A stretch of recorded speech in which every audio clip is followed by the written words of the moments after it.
Hello, hello, hello.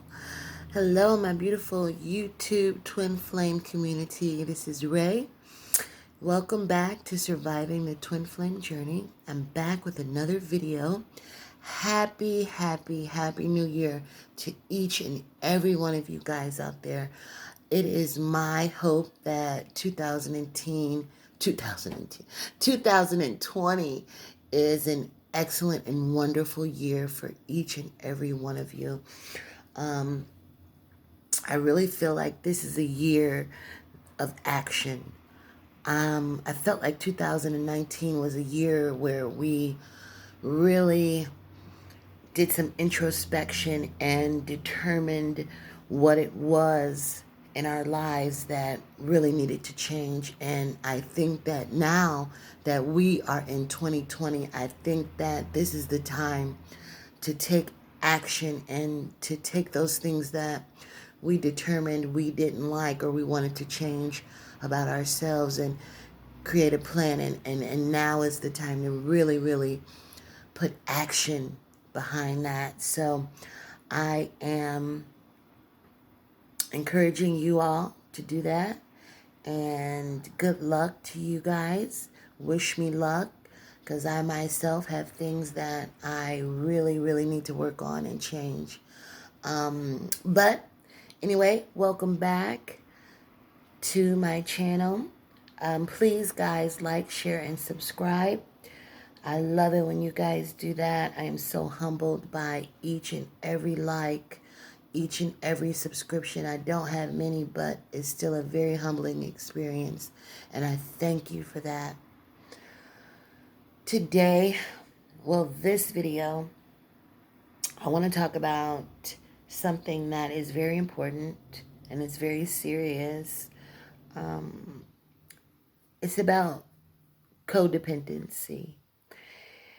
And codependency is something that can oftentimes be hidden.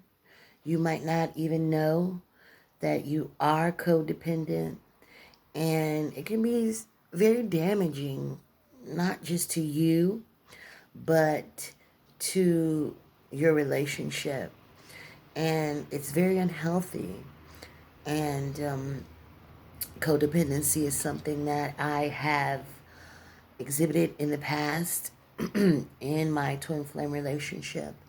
And some of the symptoms I still kind of struggle with. And so I know firsthand that it can be a very dangerous thing, not just to the twin flame progression, but to me as a divine feminine, to me as a person, it can be extremely damaging. So I want to make a video about recognizing if you are and how to move past it.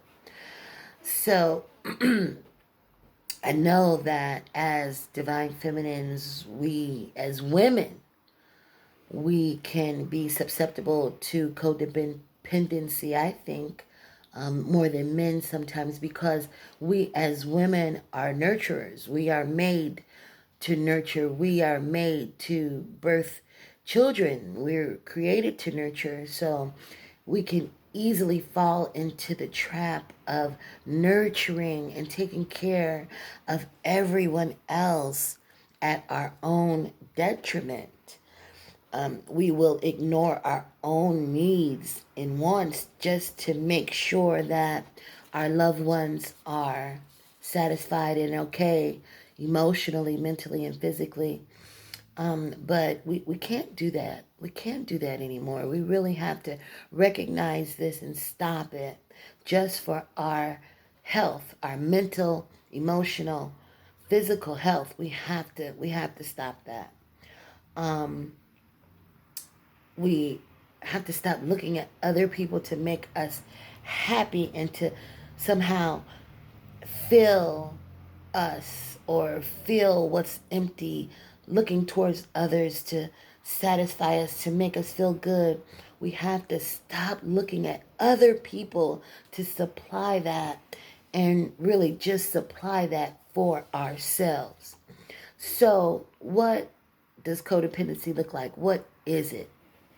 So, codependency can be defined as being a person that is too too needy, unreasonably needy, or dependent upon the other person in the relationship. If you are planning your entire life around pleasing the other person, that is codependency. Oftentimes, a person that is codependent is enduring emotional, physical, or verbal abuse. For instance, if your divine masculine is ignoring you or ghosting you or just being disrespectful or neglectful, and you find yourself still trying to sacrifice your comfort, your needs, or wants to please that person, then that is a sure sign that you are codependent. A codependent person feels worthless unless they are needed or validated by their partner. A codependent person has no identity or interest outside of the relationship. Everything revolves around the relationship and that person. You can't even plan your day without considering that person or what they want or what they need.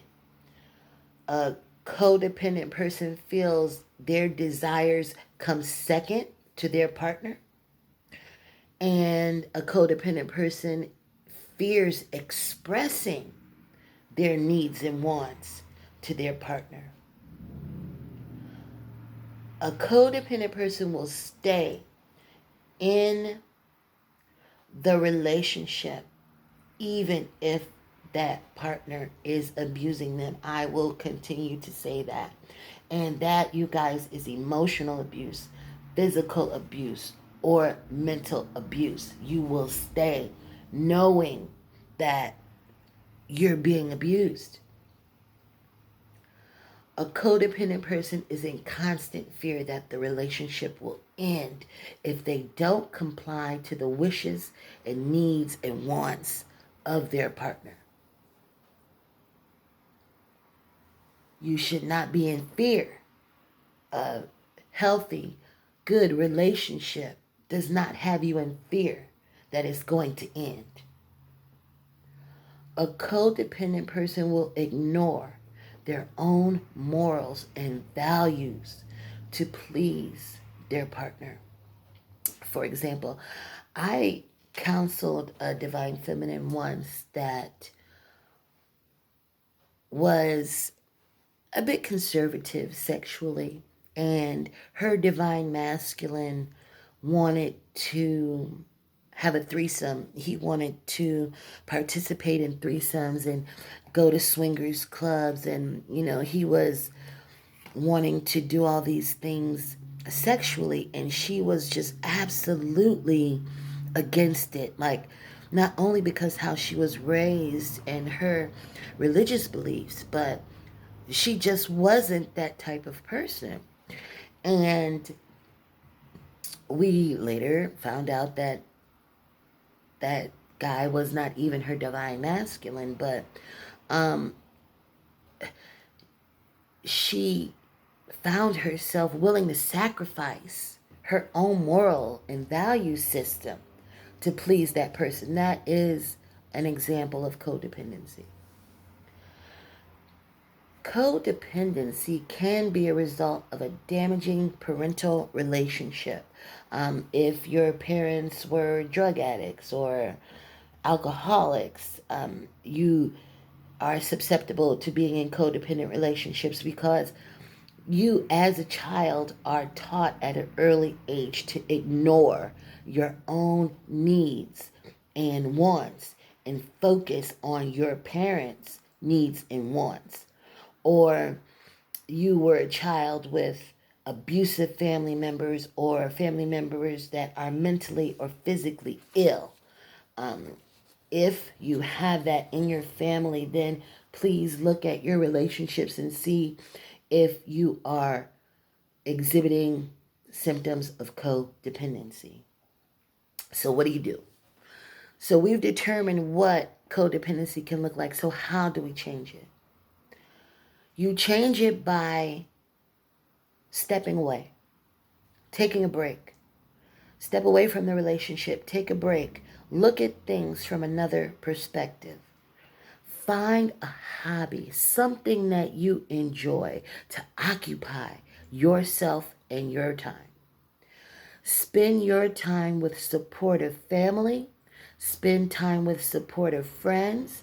Usually in codependent relationships, we let our relationships with family, our close relationship with friends fall to the wayside. Get those relationships back.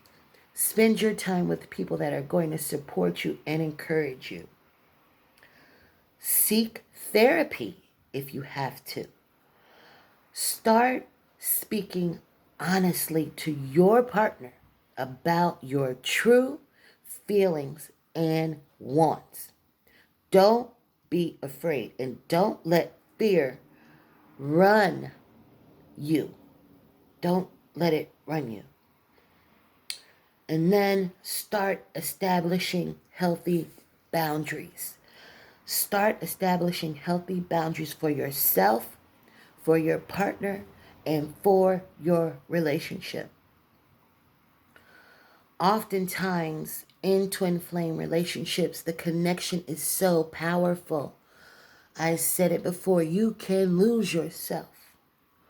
And codependency can be a huge thing in a twin flame connection. But if you see the signs, if you are aware of the signs and your own behaviors, then you have an excellent chance to change it. And you have an excellent chance of taking your relationship to the next level. And it's all about breaking down these old negative patterns and paradigms and rebuilding them with positive ones. That is what's going to push you forward as a twin, and that is what's going to push you forward as a person. So I wanted to make that video. I wanted to make this video about codependency. And, you know, guys, 2020, it is going to be about action and putting plans into action. So if we see something that needs to change, we can't be afraid to have the courage to not only recognize it, but to actually put the action behind it. That's what 2020 is all about. It's going to be about action. So I wanted to make this video about codependency. It's extremely important. And good luck to you guys. Like I said, it's never easy to change habits, but when you can, number one, recognize them and be honest with yourself, you have a wonderful chance to progress. So thank you. Thank you so much for listening to this. I hope that this helps somebody out there. Please give me a thumbs up. Leave a comment. Let me know if you guys have been codependent and if this video helps you at all. I sincerely hope that it will. Happy New Year to you guys. Happy New Year to you guys. I love you all. And let's have the best 2020 as possible. Thank you. Peace.